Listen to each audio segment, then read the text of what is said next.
જો આપણે group થિયરીના last લેક્ચરની અંદર ગ્રુપની ડેફિનેશન સાથે ગ્રુપના એક્ઝામ્પલ્સ જોયા હતા, જેની અંદર આપણે ચેક કર્યું હતું કે ઝેડ પ્લસ પોતે ગ્રુપ બનાવે છે, જ્યાં ઝેડ સેટ ઓફ ઇન્ટીજર્સ છે અને પ્લસ એટલે એડિશન. બરાબર. તો ઝેડ પ્લસ આપણે ગ્રુપ બને છે એ ચેક કરવા માટે આપણે અલગ અલગ 4 પ્રોપર્ટીઝ જે છે એ 4 પ્રોપર્ટી ચેક કરી હતી. ઓકે, હવે આપણે ચેક કરવું છે કે so that Z dot is not a group where dot is a usual multiplication. Check કરવું છે કે સેટ ઓફ ઇન્ટીજર્સ જે છે એ મલ્ટિપ્લિકેશનની અંદર ગ્રુપ બનાવતો નથી. જો સેટ ઓફ ઇન્ટીજર્સ ઉપર બાઇનરી ઓપરેશન આપણે મલ્ટિપ્લિકેશન લઈ લઈએ તો એ પોતે ગ્રુપ બનાવતો નથી, એવું આપણે ચેક કરવાનું છે. તો ગ્રુપ બનાવતો નથી તો મતલબ કે જે 4 પ્રોપર્ટી આપણી પાસે છે, closure property, associative property, inverse property અને આઇડેન્ટિટી પ્રોપર્ટી, આમાંથી કોઈ એક પ્રોપર્ટી ખોટી પડતી હશે. બરાબર છે. એ ખોટી પડશે એટલે આપણે કહીશું કે ગ્રુપ બનાવતો નથી. તો સૌ પ્રથમ ઇન્ટીજર્સના સેટને આપણે Z is equal two 0, +or-1, +or-2, +or-3 એ રીતે દર્શાવીએ છીએ. ડોટ અહીંયા આગળ યુઝ્યુઅલ મલ્ટિપ્લિકેશન છે બાઇનરી ઓપરેશનના તરીકે. બરાબર છે. આપણું જે બાઇનરી ઓપરેશન છે એ મલ્ટિપ્લિકેશનનું છે. યુઝ્યુઅલ મલ્ટિપ્લિકેશન મતલબ કે આપણે જે મલ્ટિપ્લિકેશન કરતા આવ્યા છીએ 2 × 3 is equal two 6, 5 × 2 is equal two 10, 5 × 3 is equal two 15. આ જે છે યુઝ્યુઅલ મલ્ટિપ્લિકેશન છે. ઓકે, તો સૌ પ્રથમ આપણે ચેક કરીએ કે ક્લોઝર પ્રોપર્ટી છે કે નહીં. હવે ક્લોઝર પ્રોપર્ટી સાબિત કરવા માટે શું કરવું પડે કે જે પણ બાઇનરી ઓપરેશન છે એ બાઇનરી ઓપરેશન જ્યારે ઝેડના બી એલિમેન્ટ ઉપર લગાવીએ ત્યારે આપણને જે આઉટકમ મળે છે, જે આન્સર મળે છે એ પાછું ક્યાં જવો જોઈએ? ઝેડની અંદર જવો જોઈએ. હવે આપણને ખબર છે કે કોઈ પણ બે ઇન્ટીજર્સ લઈ લઉં, ધારી લઈએ કે 2 અને 3, તો આનું જે મલ્ટિપ્લિકેશન છે એ 6 મળશે, ઇન્ટીજર જ છે. આવી રીતે ઝેડની અંદર જેટલા પણ એલિમેન્ટ આવેલા છે એ દરેક એલિમેન્ટનું હું જો મલ્ટિપ્લિકેશન કરું તો હંમેશા મને જવાબમાં શું મળશે? ફરીથી ઇન્ટીજર જ મળશે. તો લખ્યું છે કે since multiplication of 2 integer is again an integer. શું લખ્યું છે કે મલ્ટિપ્લિકેશન ઓફ 2 ઇન્ટીજર શું થશે? ફરીથી ઇન્ટીજર જ થશે. તો જો એમ અને એન ઝેડમાં હોય, બરાબર છે, તેમનું મલ્ટિપ્લિકેશન પણ ક્યાં જશે? ઝેડની અંદર જશે. તો આ થઈ આપણી ક્લોઝર પ્રોપર્ટી. અને closure property with respect to dot satisfied in Z. ઝેડની અંદર ક્લોઝર પ્રોપર્ટી સાચી પડે છે કે જો મલ્ટિપ્લિકેશન લઈએ બે એલિમેન્ટનું તો ફરીથી ઝેડની અંદર આપણને મળશે. હવે જો એસોસિએટિવ પ્રોપર્ટી સાબિત કરવી છે તો એસોસિએટિવ પ્રોપર્ટી સાબિત કરવા માટે આપણે સાબિત કરવું પડે કે કોઈ પણ જો એલિમેન્ટ એમ, એન અને આર ઝેડમાં આવેલા હોય તો m.n.r ઇઝ ઇક્વલ ટુ કૌંસમાં m.n.r થવું જોઈએ. હવે તમે મને કહો કે 2 × 3 × 4 હું કરીશ, ઓકે, કે પછી હું 2 × 3 × 4 કરીશ, તો આ બંનેની વેલ્યુ સેમ મળશે કે નહીં મળે? 2 × 3 is equal two 6, 6 × 4 is equal two 24, તો એક આન્સર મળે છે આપણને 24. 3 × 4 is equal two 12, 12 × 2 is equal two 24, તો આપણને વેલ્યુ શું મળે છે? સેમ મળે છે, બંનેમાં 24 આવે છે. તો સિમ્પલી આપણે કહી શકીએ કે કોઈ પણ એલિમેન્ટ જો ઝેડની અંદર લેવામાં આવે અથવા મલ્ટિપ્લિકેશન હંમેશા એસોસિએટિવ જ હોય છે. બરાબર છે. મલ્ટિપ્લિકેશન હંમેશા કેવું હોય છે? એસોસિએટિવ જ હોય છે. માટે જો એમ, એન અને આર ઝેડમાં લઈ લઈએ તો m.n.r is equal two m.n.r આપણે લખી શકીએ. તો એસોસિએટિવ પ્રોપર્ટી પણ ઝેડની અંદર સાબિત થાય છે. હવે આપણે આઇડેન્ટિટી એલિમેન્ટ ફાઇન્ડ કરવાનો છે. આઇડેન્ટિટી એલિમેન્ટ ફાઇન્ડ કરો મતલબ કે એવો એલિમેન્ટ ફાઇન્ડ કરો કે જેને આપણે એમ વડે મલ્ટીપ્લાય કરીએ તો આન્સરમાં આપણને એમ મળે. તો સિમ્પલ વસ્તુ છે કે 1 ઝેડમાં હશે, બરાબર છે, અને 1 સાથે કોઈ પણ એલિમેન્ટનું હું મલ્ટિપ્લિકેશન કરીશ તો એ એલિમેન્ટ મને ફરીથી પાછો મળશે. મતલબ કે જો એમ ઝેડમાં હશે, if M belongs to Z, તો m × 1 શું થશે? એમ થશે. અને 1 × m પણ શું થશે? એમ થશે. અને દરેક m બિલોંગ્સ ટુ ઝેડ માટે આવું થાય છે તો આપણે શું કહીશું? 1 is identity of element of Z plus. માટે e is equal to 1 is identity element. હંમેશા યાદ રાખવાનું કે સરવાળાની અંદર આઈડેન્ટિટી એલિમેન્ટ 0 હોય છે અને મલ્ટિપ્લિકેશનની અંદર આઈડેન્ટિટી એલિમેન્ટ 1 હોય છે. ઓકે, કોઈપણ સેટ તમને આપેલો હોય, જો બાઇનરી ઓપરેશન એડિશન લખેલું હોય તો આઈડેન્ટિટી એલિમેન્ટ હંમેશા 0 થાય છે અને મલ્ટિપ્લિકેશનની અંદર આઈડેન્ટિટી એલિમેન્ટ હંમેશા 1 થાય છે. તો અહીંયા આગળ E=1 આપણું આઈડેન્ટિટી એલિમેન્ટ બને છે. હવે આપણે સાબિત કરવું છે કે ઇન્વર્સ મળે છે કે નહીં. તો જુઓ, એમ હું લઈ લઉં છું ઝેડની અંદર, let M belongs to Z. Suppose N is inverse of M. હું ધારી લઉં છું કે એન શું થાય છે, એમનો ઇન્વર્સ થાય છે.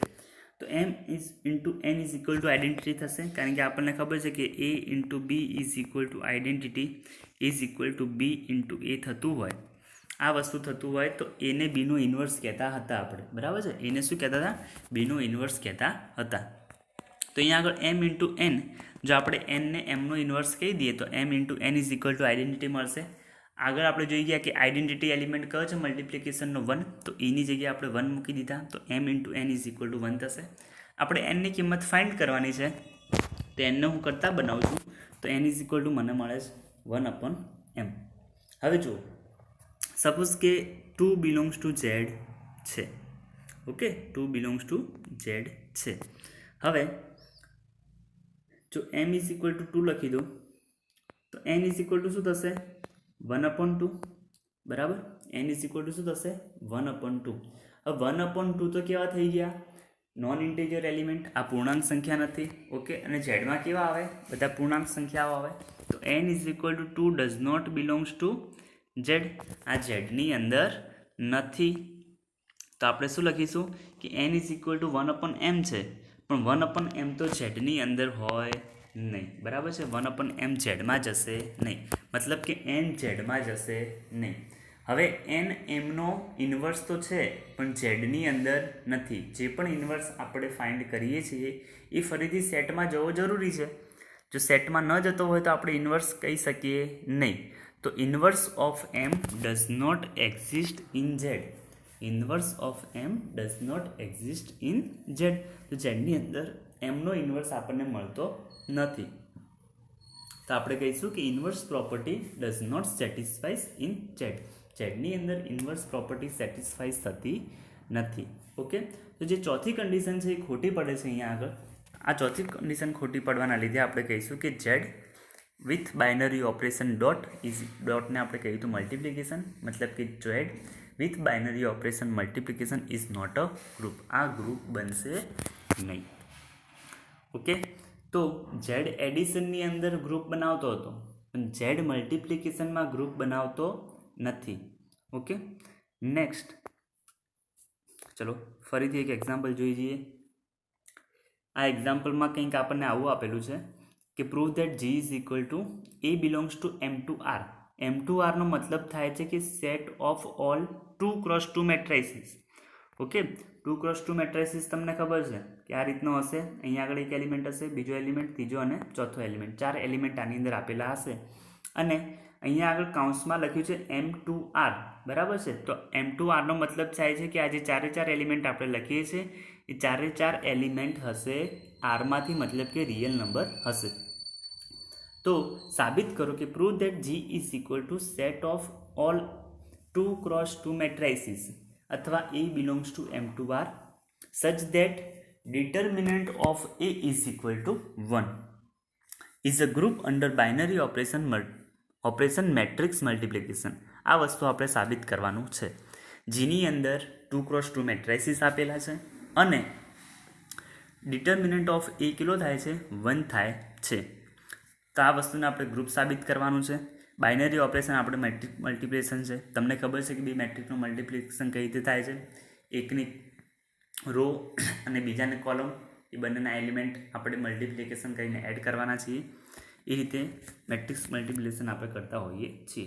હવે લઈ લઈએ છીએ કે ABC M2Rમાં છે, મતલબ કે Gની અંદર છે. તો એ 2x2 મેટ્રિક્સ હશે, Gની અંદર છે મતલબ કે. ઓકે, તો A ઇઝ ઇક્વલ ટુ આપણે લઈ લઈએ છીએ ABCD, capital B is equal two લઈ લઈએ છીએ PQRS, C is equal two લઈએ છીએ EFGH. અને આ બધા એલિમેન્ટ Gની અંદર હોવાથી ડિટર્મિનન્ટ કેટલો થશે? એનો ડિટર્મિનન્ટ 1 થશે, બીનો ડિટર્મિનન્ટ 1 થશે અને સીનો ડિટર્મિનન્ટ પણ કેટલો થશે? 1 થશે. ફરીથી એ M2R છે, મતલબ કે આ જે બધા એલિમેન્ટ છે એ બી સી ડી અને બીમાં આવેલા આ બધા એલિમેન્ટ અને સીમાં આવેલા આ બધા એલિમેન્ટ ક્યાંથી હશે? આરમાંથી હશે. તો આપણે લખીએ છીએ કે A B C D E F G H અને પી ક્યુ આર એસ આરમાં છે. તો ફરીથી ડિટર્મિનન્ટ ઓફ એ 1 થશે, ડિટર્મિનન્ટ ઓફ બી પણ 1 થશે, ડિટર્મિનન્ટ ઓફ સી પણ 1 થશે. ડિટર્મિનન્ટ તમને ખબર છે કે કઈ રીતે ફાઇન્ડ કરાય છે? 2x2 મેટ્રિક્સ છે, મતલબ કે એડી માઇનસ બીસી, બરાબર છે. એડી માઇનસ બીસી કેટલો થશે? ડિટર્મિનન્ટ, અને ડિટર્મિનન્ટ કેટલો 1 આપેલો છે? 1 આપેલો છે.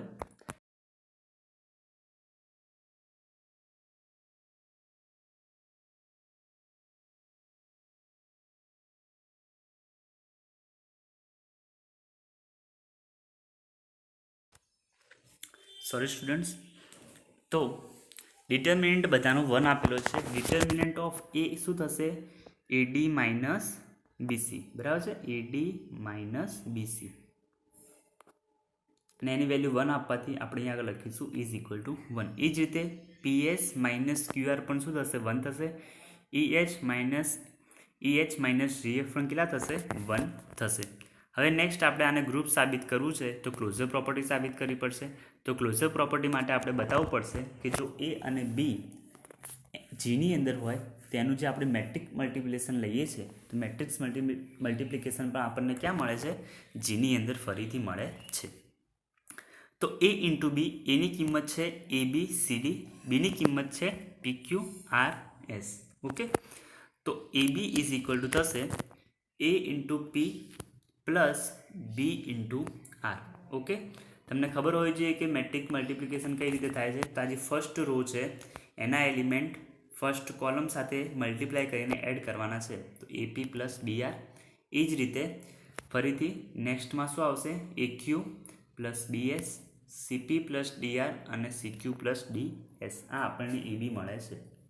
હવે એપી પ્લસ બીઆરને કહી દઉં છું એ ડેશ, એક્યુ પ્લસ બીએસને કહી દઉં છું બી ડેશ, સીપી પ્લસ ડીઆરને કહું છું સી ડેશ અને સીક્યુ પ્લસ ડીએસને કહી દઉં છું ડી ડેશ.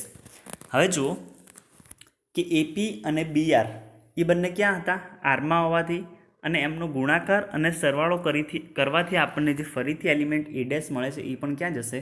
આરમાં જશે. એ જ રીતે બી ડેશ, સી ડેશ અને ડી ડેશ પણ ક્યાં જશે? આરમાં જશે.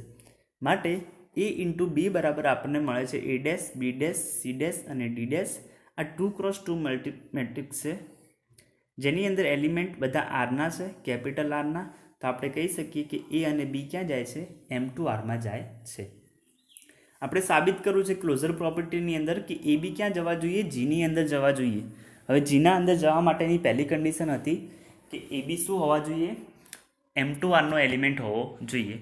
તો એ બી M2R અંદર જાય છે એ આપણે સાબિત કરી લીધું. હવે આપણે સાબિત કરીશું કે એબીનું જે ડિટર્મિનન્ટ છે એ 1 થાય છે. ઓકે, એબીનું શું થાય છે? ડિટર્મિનન્ટ 1 થાય છે એવું આપણે સાબિત કરવું છે. તો ડિટર્મિનન્ટની પ્રોપર્ટી છે કે determinant of A B is equal to આપણે લખી શકીએ determinant of A into determinant of B. મતલબ કે મેટ્રિક્સનું મલ્ટિપ્લિકેશન કરીને એનો ડિટર્મિનન્ટ નીકાળીએ કે ડિટર્મિનન્ટ નીકાળીને એનું મલ્ટિપ્લિકેશન કરીએ, એ બંને હંમેશા આન્સર સેમ આવે છે. તો ડિટર્મિનન્ટ ઓફ એ 1 હતો, ડિટર્મિનન્ટ ઓફ બી પણ કેટલો છે? 1 છે. તો ડિટર્મિનન્ટ ઓફ એ બી કેટલો થશે? 1 થશે. તો આપણે સાબિત કર્યું કે એ બી જો M2Rમાં હોય, સો વી કેન સે દેટ એ બી જો M2Rમાં હોય તો એ ઇન્ટુ બી ક્યાં જાય છે? M2Rમાં જાય છે. અને ડિટર્મિનન્ટ ઓફ એ બી પણ આપણને કેટલું મળે છે? 1 મળે છે. તો M2Rમાં જવાથી એ બી અને ડિટર્મિનન્ટ 1 હોવાથી આપણે લખી શકીએ કે A into B belongs two G. બરાબર છે. મતલબ કે એ અને બી જો જીમાં હોય તો એમનો ગુણાકાર અથવા મેટ્રિક્સ મલ્ટિપ્લિકેશન પણ જીની અંદર આપણને મળે છે. માટે એવું કહી શકાય કે G is closed under matrix multiplication. તો આપણે કહીએ છીએ કે ક્લોઝર પ્રોપર્ટી જીની અંદર સાબિત થાય છે અથવા સાચી પડે છે. તો અહીંયા આગળ આપણે એટલું સાબિત કરી નાખ્યું કે ક્લોઝર પ્રોપર્ટી જીની અંદર સેટિસ્ફાઈઝ થાય છે. નેક્સ્ટ આપણે એસોસિએટિવ પ્રોપર્ટી ચેક કરવાની છે. અહીંયા આગળ ફરીથી જે રીતે આપણે એડિશન અને મલ્ટિપ્લિકેશન ઇન્ટીજર્સ ઉપર લીધું હતું અને કહ્યું હતું કે હંમેશા કેવું હોય છે, એસોસિએટિવ હોય છે, એ જ રીતે મેટ્રિક્સ મલ્ટિપ્લિકેશન હંમેશા એસોસિએટિવ હોય છે. આની સાબિતી તમારે 8, 9 કે 10મા ધોરણની અંદર આવી જાય છે, તો ફરીથી આપણે સાબિત કરવાની કોઈ જરૂર રહેતી છે નહીં. આપણે અહીંયા આગળ સીધું લખી દઈશું કે since matrix multiplication is always associative, જો A, B અને C Gની અંદર હોય, જો A, B અને C Gમાં હોય તો ABનો મેટ્રિક્સ મલ્ટિપ્લિકેશન C સાથે અને BCનો મેટ્રિક્સ મલ્ટિપ્લિકેશન A સાથે બંને હંમેશા ઇક્વલ મળે છે. તો આપણે લખીએ કે A × B dot C is equal two A dot B dot C. માટે associative property is satisfied in G. તો Gની અંદર એસોસિએટિવ પ્રોપર્ટી પણ સાચી પડે છે. ઓકે, હવે આપણે ચેક કરવાનું છે કે આઈડેન્ટિટી એલિમેન્ટ આપણને મળે છે કે નહીં. તો આઈડેન્ટિટી એલિમેન્ટ ચેક કરવા માટે આપણે લઈ લઈએ છીએ કે let A is equal to ABCD belongs to G. હવે એક એલિમેન્ટ લઉં છું I ઇઝ ઇક્વલ ટુ 1, 0 અને 0, 1. ક્યાં લીધો છે? Gની અંદર. આ એલિમેન્ટ Gમાં હશે કે નહીં પહેલાં ચેક કરીએ. તો Gમાં હોવા માટેની કન્ડિશન છે કે 2x2 હોવો જોઈએ અને એની અંદર જે એલિમેન્ટ આવેલા હોય એ Rના હોવા જોઈએ. તો અહીંયા આગળ જો 1, 0, 0 અને 1 એ બધા Rના એલિમેન્ટ છે અને આ 2x2 છે, બરાબર. તો એક તો કન્ડિશન સેટિસ્ફાઈડ થઈ ગઈ કે A belongs to M2 R. Okay, determinant આપણને ખબર છે આનું 1 × 1 - 0 મતલબ કે 1. તો ડિટર્મિનન્ટ ઓફ I પણ શું થશે? 1 થશે. તો આ બે કન્ડિશન સેટિસ્ફાઈ થવાના લીધે આપણે કહી શકીએ કે I જે છે એ ક્યાં જાય છે? Gમાં જાય છે. હવે A અને Iનું મલ્ટિપ્લિકેશન આપણે કરીએ, ચેક કરીએ કે આપણને A પાછો મળે છે કે નહીં આન્સરની અંદર. તો A × I કરવાથી આપણને મળે છે ABCD. Aની કિંમત લખી છે અને 1, 0, 0, 1 લખી છે. Iની કિંમત. હવે મેટ્રિક્સ મલ્ટિપ્લિકેશન આપણે કરવાનું છે એટલે Aનું મલ્ટિપ્લિકેશન થશે 1 સાથે વત્તા Bનું મલ્ટિપ્લિકેશન થશે 0 સાથે. Bનું મલ્ટિપ્લિકેશન 0 સાથે થાય તો B × 0 ઇઝ ઇક્વલ ટુ 0 મળશે અને Aનું મલ્ટિપ્લિકેશન 1 સાથે થવાથી આપણને આન્સરમાં મળશે A. આ જ રીતે આગળ સ્ટેપમાં આપણને અહીં આગળ A, B, C અને D મળે છે. તો A × I is equal two આપણને મળ્યા ABCD, બરાબર છે. તો ABCD મળવાથી આપણને પાછો A મળી જાય છે. એ જ રીતે હું અહીંયા આગળ I × A કરું છું. તો I × A is equal two થાય છે 1, 0, 0, 1 × ABCD ઇઝ ઇક્વલ ટુ ફરીથી આપણને ABCD મળશે અને એનો આન્સર થશે A. તો I × A is equal two A થાય છે. તો આપણે લખી શકીએ કે A × I is equal two I × A is equal two A for every A belongs to G. Gની અંદર આવેલા દરેક એલિમેન્ટ માટે આપણે અહીંયા આગળ A × I is equal two I × A is equal two A મળે છે. તો આને આપણે શું કહીશું? આઈડેન્ટિટી એલિમેન્ટ કહીશું. આઈડેન્ટિટી એલિમેન્ટની ડેફિનેશન પ્રમાણે જો કોઈ A માટે, સ્મોલ a માટે A × E is equal two A × E is equal two E × A is equal two A થતું હોય તો આપણે એને શું કહેતા હતા? આઈડેન્ટિટી એલિમેન્ટ કહેતા હતા. અહીંયા આગળ સેમ વસ્તુ કેપિટલ A માટે થાય છે અને સ્મોલ એની જગ્યાએ આપણી પાસે કેપિટલ I છે, તો આપણે આને શું કહીશું? આઈડેન્ટિટી એલિમેન્ટ ઓફ G કહીશું. તો અહીંયા આગળ આપણને આઈડેન્ટિટી એલિમેન્ટ પણ મળે છે. તો લખીશું આપણે કે identity element exist in G. હવે નેક્સ્ટ આપણે સાબિત કરવું છે કે ઇન્વર્સ એલિમેન્ટ મળે છે કે નહીં. તો ઇન્વર્સ એલિમેન્ટ સાબિત કરવા માટે લઈ લઈએ છીએ કે A is equal to ABCD Gની અંદર છે. હવે મેટ્રિક્સનો ઇન્વર્સ આપણે હંમેશા લખીએ છીએ કે A inverse is equal to 1 / determinant of A × adjoint of A. Okay, આ વસ્તુ આપણને ખબર હોવી જોઈએ કે કોઈ પણ મેટ્રિક્સ આપેલો હોય તેનું ઇન્વર્સ કઈ રીતે લખી શકાય? A inverse is equal to 1 / ડિટર્મિનન્ટમાં A × એડજન્ટ ઓફ A. હવે A ઇન્વર્સ માટે A inverse is equal to 1 / ડિટર્મિનન્ટમાં A. અહીં આપણે એડજન્ટ ઓફ A લખેલું છે. એડજન્ટ ઓફ A શું થશે? કોઈ પણ મેટ્રિક્સ જો 2x2 હોય તો એડજન્ટ ઓફ A લખવા માટે આ બંનેની દિશા ચેન્જ કરવાની હોય છે. મતલબ કે આ બંનેના પ્લેસ ચેન્જ થઈ જશે. એની જગ્યાએ D થઈ જશે અને Dની જગ્યાએ A થઈ જશે. અને જે બી અને સીની વેલ્યુ છે એ નેગેટિવ થઈ જશે, મતલબ કે -b અને -c આપણને મળશે. ઓકે, તો એડજન્ટ ઓફ એ કંઈક આ રીતે આપણને મળે છે. તો આપણે લખી શકીએ A inverse is equal to 1 ડિટર્મિનન્ટમાં A ઇન્ટુ એડજન્ટ ઓફ એની વેલ્યુ લખી છે D -b -c અને A. ઓકે, હવે જુઓ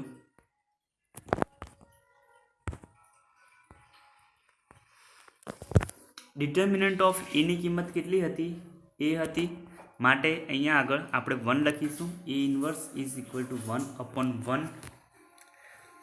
ઇન્ટુ D -b -c અને A. તો A ઇન્વર્સ આપણને કંઈક આ રીતે મળે છે, D A -c અને -b. તો A ઇન્વર્સ ક્યાં જશે? M2R માં જશે, કારણ કે આ જે મેટ્રિક્સ આપણને મળે છે એ 2x2 મળે છે અને એની અંદર જે વેલ્યુ છે D -b -c અને A એ પણ શું છે? કેપિટલ Rની છે. તો A ઇન્વર્સ જશે M2R ની અંદર.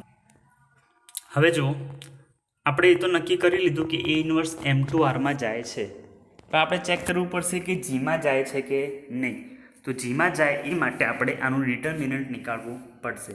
તો ડિટર્મિનન્ટ ઓફ A ઇન્વર્સનું ડિટર્મિનન્ટ હંમેશા 1/ડિટર્મિનન્ટ ઓફ A થાય છે. ડિટર્મિનન્ટ ઓફ A ઇન્વર્સ શું થશે? 1/ડિટર્મિનન્ટમાં ઓફ A, 1/ડિટર્મિનન્ટ ઓફ એની કિંમત 1 હોવાથી 1/1 આપણને મળશે 1. તો ડિટર્મિનન્ટ ઓફ A ઇન્વર્સ પણ શું થાય છે? 1 મળે છે.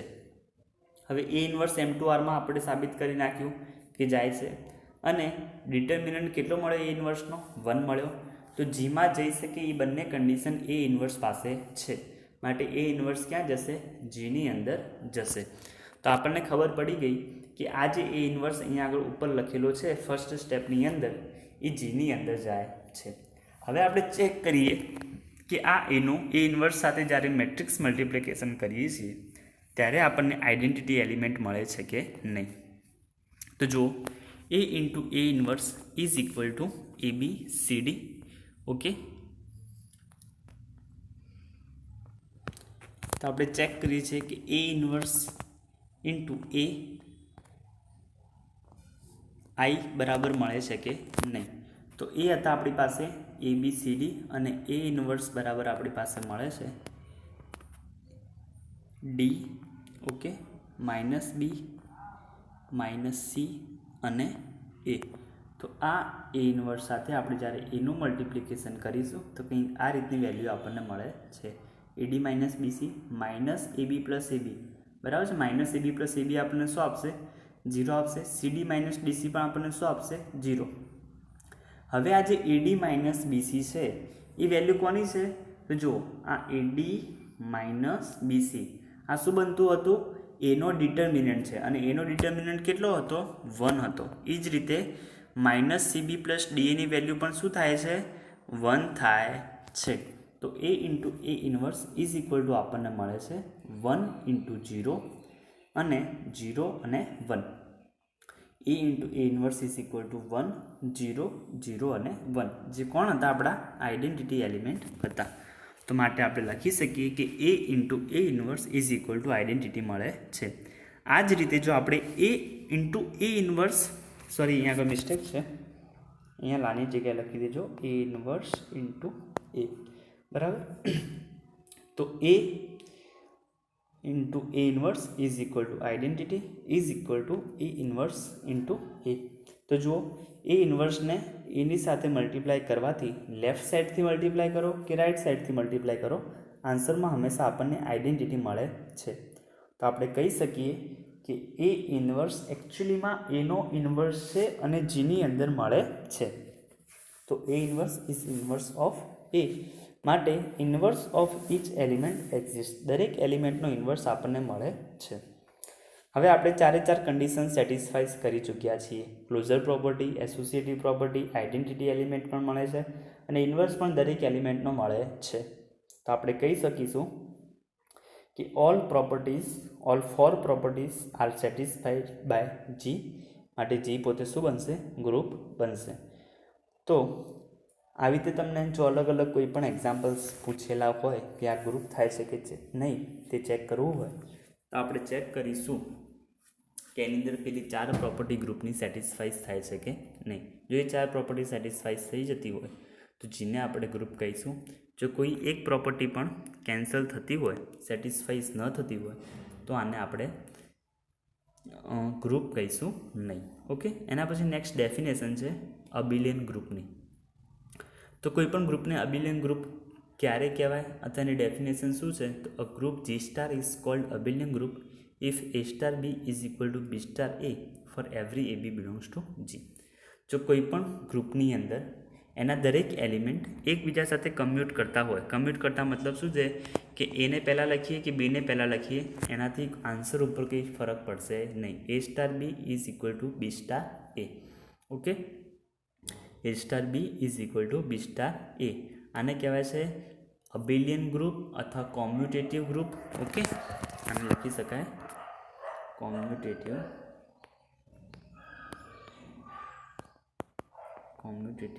ગ્રુપ. બરાબર છે. તો A star B is equal to B star A થવું જોઈએ. એ ગ્રુપને શું કહેવામાં આવે છે? દરેક એલિમેન્ટ માટે આવું થતું હોય તો A star B is equal to B star A તો આપણે કહીશું કે G પોતે કેવું થાય છે? અબિલિયન ગ્રુપ થાય છે. તો આજના માટે આટલું જ. નેક્સ્ટ લેક્ચરની અંદર આપણે ફરીથી આના એક્ઝામ્પલ્સ હજુ ઘણા બધા છે એ પણ જોઈશું. નવી ડેફિનેશન્સ પણ ઇન્ટ્રોડક્શન કરીશું. ગ્રુપની અલગ અલગ પ્રકારની પ્રોપર્ટીઝ આવે છે એ પ્રોપર્ટીઝ પણ આપણે ચેક કરીશું. ઓકે, તો આટલા સુધીનું ખાસ ધ્યાન રાખજો. નેક્સ્ટ લેક્ચરની અંદર ગ્રુપની ડેફિનેશનનો યુઝ કરીને આપણે અલગ અલગ પ્રોપર્ટીઝ નીકાળવાના છીએ. તો ખાસ કરીને ગ્રુપની ડેફિનેશન યાદ હોવી જોઈએ. બરાબર છે. Okay, thank you.